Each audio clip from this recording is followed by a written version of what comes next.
കെട്ടിട നികുതി ഈടാക്കുന്നതിൽ റവന്യൂ വകുപ്പ് ഉദ്യോഗസ്ഥർക്ക് നേരിട്ട് പരിശോധന നടത്താമെന്ന പുതുക്കിയ മാർഗരേഖ. തദ്ദേശ സ്ഥാപനങ്ങൾ ലഭ്യമാകാത്ത സാഹചര്യത്തിലും അധിക കൂട്ടിച്ചേർക്കലുകൾ ഉണ്ടെങ്കിലും റവന്യൂ വകുപ്പ് ഉദ്യോഗസ്ഥർക്ക് നേരിട്ട് പരിശോധന നടത്താം. ആഡംബര നികുതി എന്നതിന് പകരം ഇനി മുതൽ അധിക നികുതി എന്നാകും രേഖപ്പെടുത്തുക.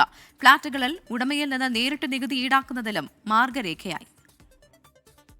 കെട്ടിട നികുതി ഈടാക്കുമ്പോൾ കെട്ടിട വിസ്തീർണം കണ്ടെത്താൻ തദ്ദേശ സ്ഥാപന രേഖകൾ പരിശോധിച്ച് തീരുമാനിക്കണമെന്നും റവന്യൂ വകുപ്പിന്റെ പ്രത്യേക പരിശോധന നടത്തേണ്ടതില്ലെന്നുമായിരുന്നു നേരത്തെ എടുത്ത തീരുമാനം.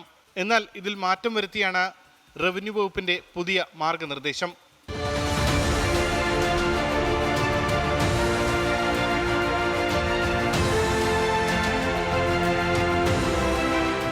തദ്ദേശ സ്ഥാപനത്തിന്റെ കൈവശമുള്ള കെട്ടിട അളവിൽ പരാതികളുണ്ടെങ്കിലോ കൂട്ടിച്ചേർക്കലുകൾ നടത്തിയിട്ടുണ്ടെങ്കിലോ പെർമിറ്റ് ലഭിക്കാത്ത കെട്ടിടങ്ങളുണ്ടെങ്കിലോ റവന്യൂ ഉദ്യോഗസ്ഥർക്ക് നേരിട്ട് പരിശോധിക്കാം.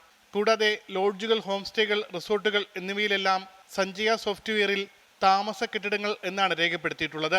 അതിനാൽ താമസ കെട്ടിടമാണോ താമസേതര കെട്ടിടമാണോ എന്നറിയാനും റവന്യൂ വകുപ്പ് ഉദ്യോഗസ്ഥർക്ക് നേരിട്ട് പരിശോധിക്കാനാകും. ആഡംബര കെട്ടിടങ്ങൾക്കുള്ള നികുതി ഇനി മുതൽ അധിക നികുതി എന്ന പേരിലാകും ഈടാക്കുക. ഫ്ളാറ്റുകളുടെ നികുതി ഈടാക്കാനുള്ള മാർഗരേഖയിലും മാറ്റം വരുത്തി.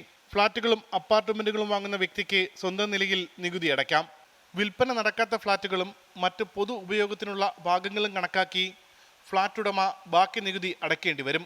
നിയമ ഭേദഗതി പ്രാബല്യത്തിൽ വന്ന 2024 ജൂൺ 7 ശേഷം നിർമ്മാണം പൂർത്തിയാക്കിയ എല്ലാ കെട്ടിടങ്ങളിലും പുതിയ നികുതി രീതി നടപ്പാക്കണമെന്നും മാർഗരേഖയിൽ പറയുന്നു. ഉമേഷ് ബാലകൃഷ്ണൻ, 24 തിരുവനന്തപുരം.